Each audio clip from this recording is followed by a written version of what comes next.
Hello, Test Pilot Monkey here. Now, I've looked at a few games in depth, and the problem with that is if you do too many games in depth, you only get to look at a few different games. So what I propose to do is look at some games in breadth, if that makes sense. What I'm going to do with the Amiga, for one, is to look at the cover discs that were available for it.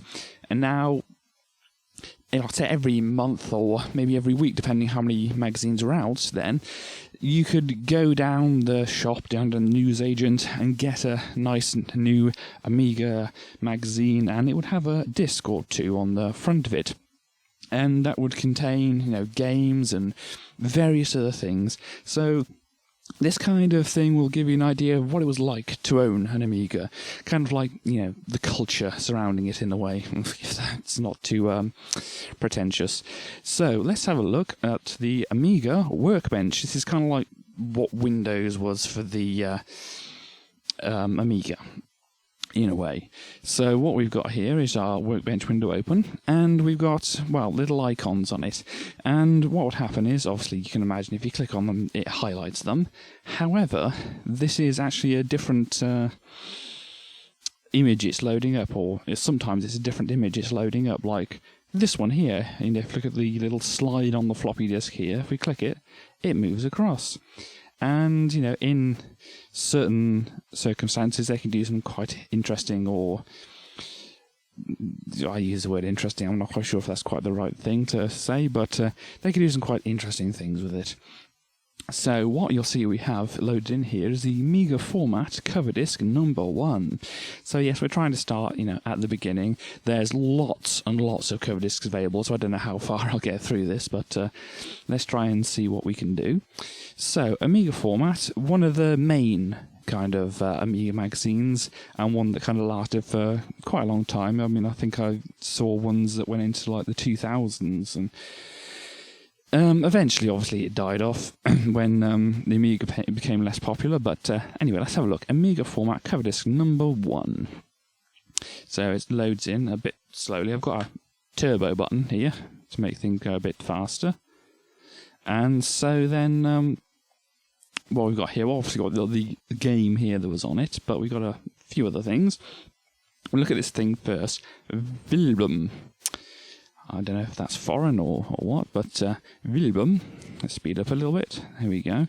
So it looks like Wilbum is some kind of, picture viewing program. So let's have a look at Alien Landscape. Let's load this up. I'm not quite sure if my turbo button is actually turboing, or I'm pushing the right button. Don't know. Anyway, so here we have Alien Landscape, and it's, fairly alien-y and landscapey and very red, actually. So let's get out of this, and let's have a look at Cubola 2. See what that brings us.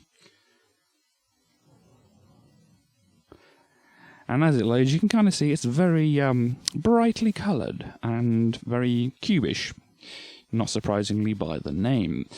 Now, if we get out of that, we can also have a look at Garfield. Now, I wonder what this could be.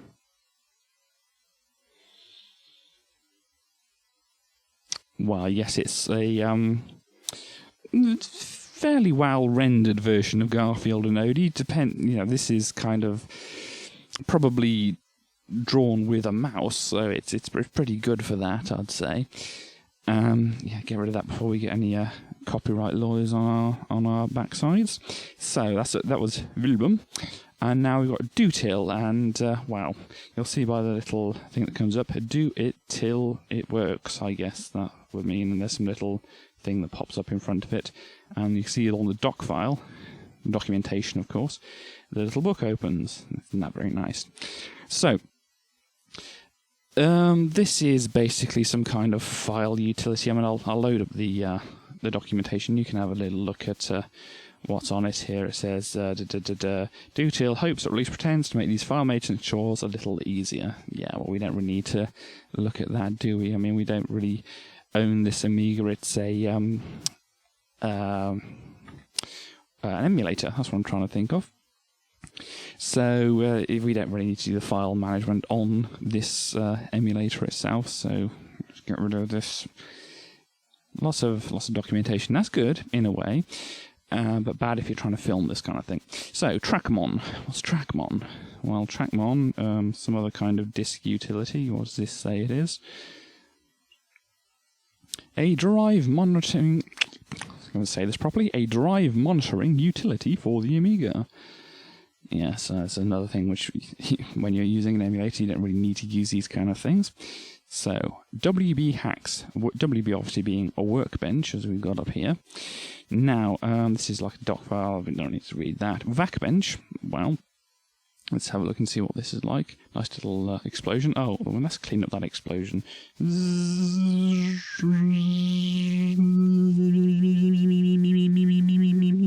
It's about as exciting as real vacuuming. So let's quit out of that as quickly as we can. We've got this thing called SCAT, which, well, I'll try and get this to work. Let's see. Please place volume workbench in any drive. Okay, well, this might be a little bit out of sync when I come back to this, but let's see if this works. And, okay, so SCAT, what it does is it makes the windows move around and you can't close them because it won't let you click on the thing. Come here, close window button. No, it's not going to work. I'm not quite sure how you get out of this. Escape? No. Oh, haha. Look who's actually hiding behind there, so maybe... No, that's not the exit thing. Anyway, but here we can get back to our normal workbench. I don't know quite how you... yeah, I'm not quite sure how you quit that program, but there we go. Oh, there's SCAT there. Let's click it off. There we go. It's finished. So now I suppose the big thing to, or the elephant in the room, or the kiwi in the room, in fact, to look at now is New Zealand Story. And when you click on it, it goes from, you know, the inverted colours to more or less proper looking colours, depending on if you call them proper. But it looks a bit more natural. There we go. So New Zealand Story, let's load it up and look and see what it's like.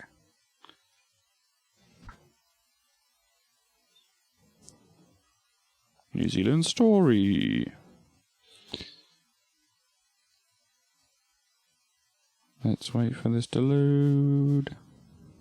It's loading slow. It's gonna get there eventually. La-dee-da. There we go. Okay, so here we have the New Zealand Story, the Amiga Format demonstration level.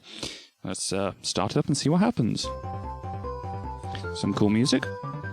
And a whale, or walrus. I think it's a walrus. Yeah, walrus. Capturing the kiwis. And we get to take over the little kiwi that's escaped now. I think he's called Tiki. In some instances he's called Kiwi, I think. But I think his normal name is actually Tiki, the kiwi. And you can see he doesn't quite look like the kiwi on the picture above. But let's hijack this blimp thing or whatever and try not to get dropped, bombed by the bats, and also bombed by the duck riding things. I'm not quite sure exactly what they are. But anyway, let's escape and try not to get munched up by this weird, veiny, horrible thing over here. And of course, if you look down in the bottom right-hand corner, you can see we've got an oxygen meter, so we'll try not to drown as well. Of course, we can weaponize our drowning, I suppose we could say. Yeah, the basic idea is you shoot things and try not to get killed. Obviously, I'm getting the shooting thing down, but the trying not to get killed isn't going as well. So, yeah, we've got some little splitting enemies here, which we want to try and stop them splitting. And hey, look, we've got a new weapon here, a bomb, which predictably does as you would expect. Now, it's quite dangerous here, since these guys will throw their spears, and you need to actually hijack one of these so you can get up a little bit higher and try not to get, yeah, our butts punctured, and try to avoid the little spike things. Anyway, I've done pretty badly at that, as you can see. The Amiga version fares, you know, pretty well against the other versions that were out there. Of course, the arcade version would have had the majority of the what do you call it? The arcade version would have had, you know, the fullest feature set of the various versions. But, well, let's try one more to try get a little bit further. I'll embarrass myself by not being able to do so. Let's try and not get killed by this weird rubber duck riding thing this time. Maybe try and hijack its duck. Okay, so that's done, but it's pretty pointless since we have to get out of it. Never mind. We can always find another one. That's in the proper game. We could always find another one. We can't really do so here. And yeah, we can't really use this as a weapon here because we're kind of in the wrong place and it's not letting us turn around for whatever reason. And here we can actually see the bomb against enemies. And you can see the enemy throws a boomerang and it hurts quite a bit. Of course, just one hit and this Kiwi dies, but never mind, he always comes back again, as is the way. So, let's summon some of these weird things with the helmets on from the magical door, and try... Oh, that teddy bear, with his funky glasses and his funky haircut, has a special balloon which takes a few more hits, and the kitty cat throws axes. Quite dangerous for a cat to do, in fact. So if you see your cat with an axe, I don't recommend you let it have it. And if you see a little weird spiky demon thing, don't let it get on board a balloon with spikes hanging out of it. Ooh, try not to get killed here as well. And maybe we'll get to see, if we don't get killed by these horrible things, maybe we'll get to see the boss. I'm trying to get another weapon as well. Can I get another weapon? Oh, that's a clock thing. That's the power-up that came out. Never mind, let's go and see what the boss looks like. It's a big whale! Help!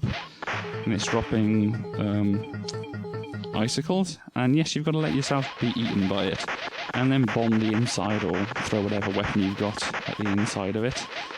And eventually, once you've bombed it enough, it falls into little pieces like a jigsaw. And you save the Kiwi. Way! We like saving Kiwi. Yeah, there we go. Tiki the Kiwi, it says here. And it looks a bit more like a normal Kiwi in that picture with his longer beak. So he's got to help Fifi the Kiwi. Yes, it's a pretty good game. And I encourage you to play it. I might actually have a look at it at some point. But for now, that is the news and story, and that was the Amiga Format Coverdisk number 1. See you next time.